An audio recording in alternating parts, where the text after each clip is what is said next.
Hello everyone, my self Ashish Kumar और आज हम लोग क्लास 12 के एक चैप्टर के बारे में बात करने वाले हैं और चैप्टर का नाम है सॉल्यूशन। ठीक है, तो सबसे पहले तो हम लोग ये देखते हैं कि आखिर सॉल्यूशन में कौन कौन सा टॉपिक पढ़ना है।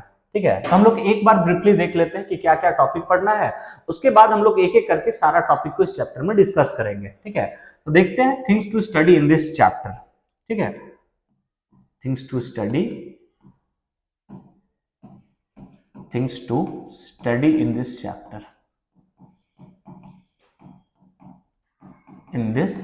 chapter, तो सबसे पहला जो टॉपिक हम लोग पढ़ेंगे वो है कंसंट्रेशन टर्म।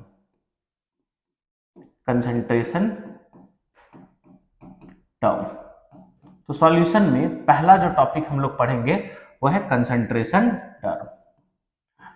वो कंसंट्रेशन टर्म खत्म करने के बाद में नेक्स्ट जो टॉपिक हम लोग देखेंगे वो है वेपर प्रेशर। दूसरा टॉपिक यहां पे हम लोग क्या देखने वाले हैं, तो दूसरा टॉपिक देखेंगे वेपर प्रेशर।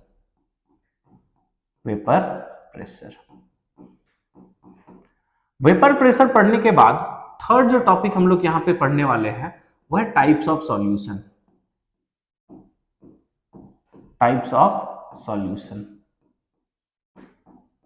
और यहां पे हम लोग दो टाइप ऑफ सॉल्यूशन डिस्कस करेंगे।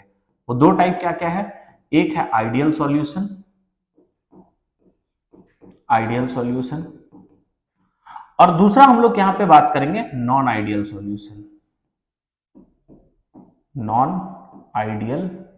सॉल्यूशन। टाइप्स ऑफ सॉल्यूशन खत्म करने के बाद जो फोर्थ टॉपिक यहां पे हम लोग डिस्कस करेंगे वो है कॉलिगेटिव प्रॉपर्टी। फोर्थ टॉपिक हम लोग क्या डिस्कस करेंगे, तो कॉलिगेटिव प्रॉपर्टी डिस्कस करेंगे।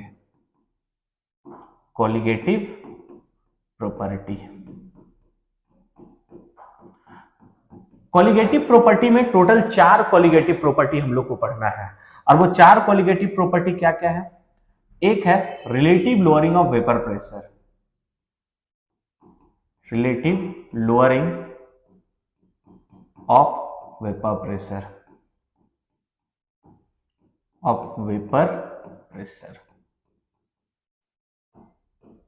ठीक है।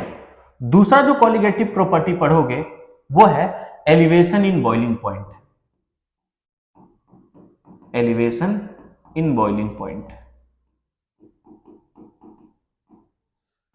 ठीक है।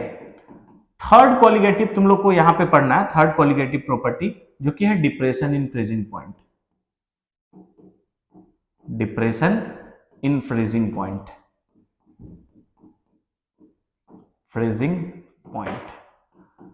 और फिफ्थ कॉलिगेटिव प्रॉपर्टी यहां पे डिस्कस करना है वो है ऑस्मोटिक प्रेशर।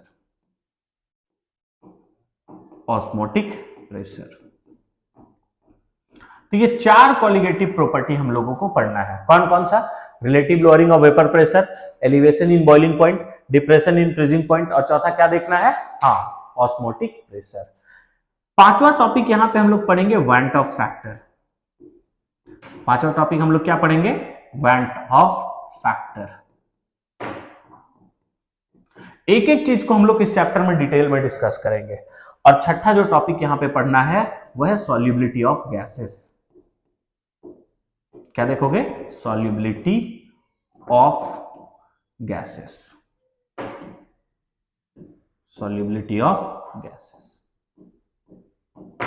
तो ये 5 मेजर टॉपिक, ये 6 मेजर टॉपिक को हम लोग इस चैप्टर में कवर करना है। ठीक है, एक बार हम लोग देख लेते हैं कौन कौन सा टॉपिक देखना है। तो पहला देखोगे कंसंट्रेशन टर्म, दूसरा देखोगे वेपर प्रेशर, तीसरा types of solution. Types of solution में 2 टाइप ऑफ सॉल्यूशन पढ़ोगे, एक है आइडियल सॉल्यूशन और दूसरा पढ़ोगे नॉन आइडियल सॉल्यूशन। ठीक है, इसके बाद हम लोग एंटर करेंगे अपना कॉलिगेटिव प्रॉपर्टी में। कॉलिगेटिव प्रॉपर्टी में 4 कॉलिगेटिव प्रॉपर्टी हम लोग पढ़ेंगे। कौन कौन सा, हम मेरे साथ साथ रिपीट करना। एक है relative lowering of vapour pressure, elevation in boiling point, depression in freezing point और क्या है, ऑस्मोटिक प्रेशर। ठीक है, ये पढ़ने के बाद हम लोग पढ़ेंगे कि वांट ऑफ फैक्टर क्या है। ठीक है, और सबसे लास्ट में हम लोग पढ़ेंगे solubility of gases. Solubility of gases में ही हम लोग एक लॉ डिस्कस करेंगे जिसका नाम है हेनरीज लॉ।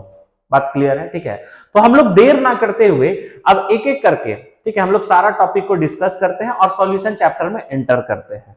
अब वो टॉपिक डिस्कस करने से पहले सबसे पहले तो हमको ये समझना होगा कि सॉल्यूशन किसको कहा जाता है। सबसे पहले हम लोग क्या समझेंगे कि सॉल्यूशन किसको कहते हैं। तो मेरा सबसे पहला सवाल है, what is solution? What is solution? Solution हम लोग अपने डे टू डे लाइफ में काफी बनाए होंगे। आज हम लोग सॉल्यूशन को डिफाइन करते हैं। तो जो भी अगर सॉल्यूशन अभी तक तुम देखे होगे, तो सॉल्यूशन बेसिकली एक तरह का मिक्सचर होता है। और किस तरह का मिक्सचर है? तो सॉल्यूशन एक होमोजीनियस मिक्सचर होता है। तो सॉल्यूशन का डेफिनेशन में पहला पॉइंट तो हम लोग यही लिख सकते हैं कि solution is a homogeneous mixture. ठीक है। अगर हम सॉल्यूशन का बात करें तो सॉल्यूशन कम से कम दो कंपोनेंट से मिलकर बना हुआ होता है। तो दूसरा पॉइंट में हम लोग यही ऐड कर सकते हैं कि which is a mixture of two or more component. ठीक है। अब एक बात बताओ, सॉल्यूशन मान लो एक एग्जांपल लेते हैं, तो जो शरबत है वो बेसिकली एग्जांपल किसका है? सॉल्यूशन का। और वो शरबत बनता कैसे है तुम लोग को पता ही होगा। ठीक है, किससे किससे बनता है? चीनी और पानी से। तो एक बात बताओ, सॉल्यूशन बनाने से पहले शुगर कौन सा स्टेट में था? सॉलिड। ठीक है, सॉल्यूशन बनाने से पहले वाटर में टेस्ट था क्या? नहीं था। ठीक है, मगर सॉल्यूशन बनने के बाद शुगर चला जाता है लिक्विड स्टेट में और वाटर में टेस्ट आ जाता है। मतलब सॉल्यूशन में जो भी इंडिविजुअल कंपोनेंट है, सॉल्यूशन बनने के बाद वो अपना आइडेंटिटी रिटेन कर रहा है कि लूज कर दे रहा है? हाँ, ऑब्वियसली वो क्या कर दे रहा है? लूज कर दे रहा है। तो थर्ड पॉइंट में हम लोग यही बोल सकते हैं कि इन विच, ठीक है, individual component loses it's identity. अब एक बात बताओ, सॉल्यूशन को अगर हम नॉर्मल फिल्टर पेपर के थ्रू पास करें तो क्या सॉल्यूट अलग और सॉल्वेंट अलग हो जाता है? नहीं होता है। इसका मतलब इसको हम लोग नॉर्मल मेथड से सेपरेट भी नहीं कर सकते हैं। तो यही सारा पॉइंट को अगर हम मिला दे तो सॉल्यूशन का डेफिनेशन मिल जाएगा। तो सॉल्यूशन को हम लोग कैसे डिफाइन कर सकते हैं? तो solution is a homogeneous mixture of two or more component in which individual component loses its identity and can't be separated in pure form by simple method। तो ठीक है, यही डेफिनेशन को हम लोग लिख सकते हैं। कैसे डिफाइन करेंगे? तो सॉल्यूशन जो है, solution is a homogeneous mixture, is a homogeneous mixture, homogeneous mixture. ठीक है, ठीक है, of two or more component, of two or more component in which individual component loses its identity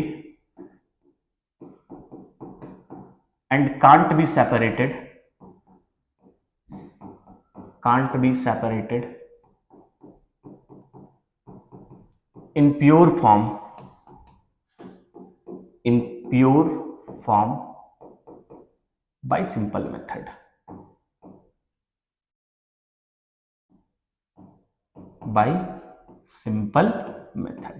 तो ये तुम्हारा सॉल्यूशन का डेफिनेशन हो गया।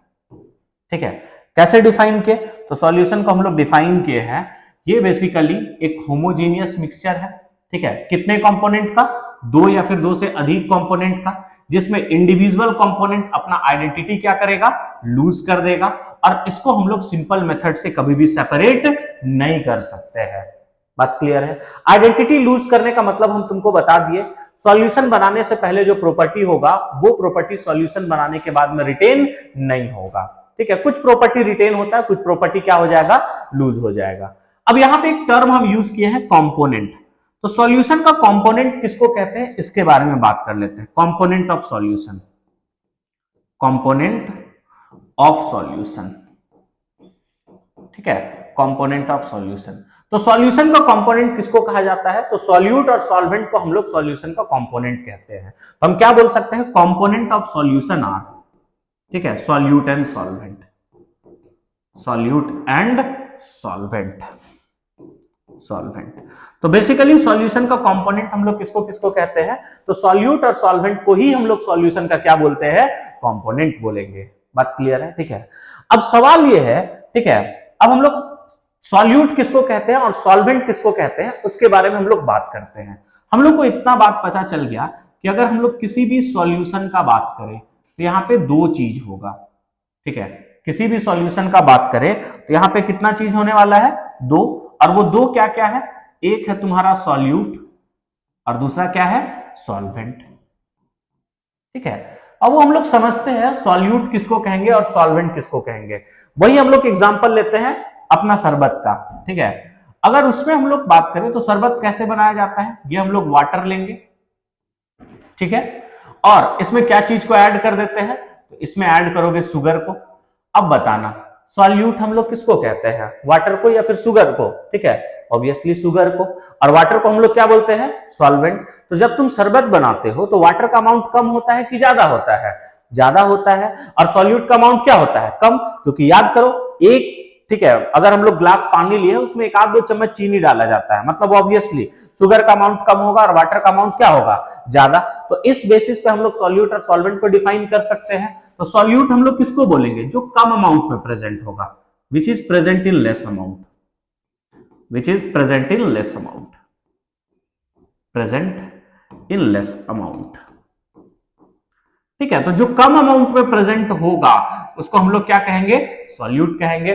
सॉल्वेंट का डेफिनेशन आप लोग खुद बता सकते हो, क्या हो जाएगा बोलो, ठीक है, which is present in more amount, which is present in more amount, present in more amount, ठीक है। तो जो कम अमाउंट में प्रेजेंट होगा उसको हम लोग सॉल्यूट कहेंगे, जो ज्यादा अमाउंट में प्रेजेंट होगा उसको हम लोग क्या कहेंगे, सॉल्वेंट कहेंगे। बात क्लियर होता है, ठीक है। अब हम लोग आगे बढ़ते हैं और कुछ एग्जांपल देखते हैं जिसके हेल्प से तुम सॉल्यूट और सॉल्वेंट पहचान सकते हो। कुछ क्वेश्चंस करते हैं, जैसे मान लो क्वेश्चन इस तरह से दिया हुआ है, ठीक है, 80% इथेनॉल, इथेनॉल इन वाटर, ठीक है। तो 80% इथेनॉल इन वाटर का मतलब क्या है, एक सॉल्यूशन है जिसका टोटल परसेंटेज कितना मान लोगे, 100, या 100% हम लोग सॉल्यूशन को मान लेते हैं। इसमें बोल रखा है कि 80% किसका है, बोलो तो इथेनॉल का, 80% किसका है, इथेनॉल का, और 20% किसका हो जाएगा, वाटर का।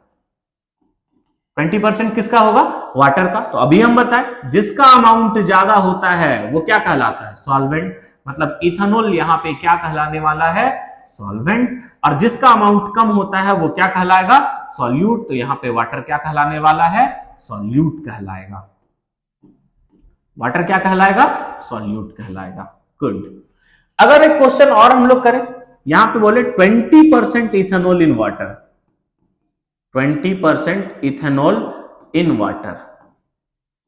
तो 20% इथेनॉल इन वाटर का मतलब क्या होगा, वापस से सॉल्यूशन का परसेंटेज तुम कितना मानोगे, 100% मान लेते हैं, ठीक है। अब यहां पे अगर हम बात करें तो इथेनॉल का परसेंटेज कितना है, 20% किसका है, इथेनॉल का, इथेनॉल का, ठीक है। और अगर हम लोग वाटर का बात करें तो वाटर का परसेंटेज अब कितना होगा, 80% किसका है, वाटर का। तो अब यहां से तुम लोग बता सकते हो कि कौन सॉल्यूट है और कौन सॉल्वेंट है, ठीक है। तो अब बताओ इथेनॉल का परसेंटेज कम है कि ज्यादा है, कम है, तो ये क्या कहलाएगा, सॉल्यूट। गुड। और अगर वाटर का परसेंटेज का बात करें तो ज्यादा है कि कम है, तो ज्यादा है, मतलब ये क्या कहलाएगा, सॉल्वेंट। फुल बात समझ आया।